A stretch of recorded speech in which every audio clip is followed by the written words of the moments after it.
Hi mga ka-Cherry, may latest ako about Cherry White. Meron pala siyang coming na segment doon sa It's Showtime na especially for you kasama ang kanyang ex. Ayan po, yun po ang ex ni Cherry White.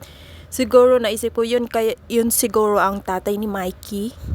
Yun, basta abangan na lang natin sila sa Showtime pero wala pa, hindi nila sinabi kung kailan lalabas sa It's Showtime. Kaya abangan na lang natin guys na ilalabas doon. Ako excited akong mapanood yung story ni Cherry White at sa kanyang ex. Abangan na lang natin, baka ito yung dahilan kaya kunwari naghiwalay muna sila ni Boy Tapang. Mali natin 'di ba kung ito talaga, pero paano kung alam niyo na, paano kung nasa ex talaga ang true love? See you guys. So let's watch the short clip. Malapit na kasi kami, sabi niya nandito na siya. Ang kausap niya si James. Bakla.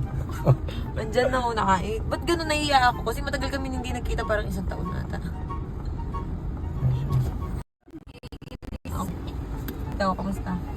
Wala. Hindi ka nakabahan? Ready ka na ba doon? Hindi naman. Uy, sige. Nagwapo, B? Beso, B.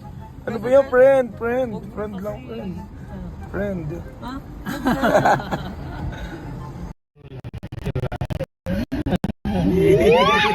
Naimbitahan nga kami dito sa ABS-CBN sa Showtime.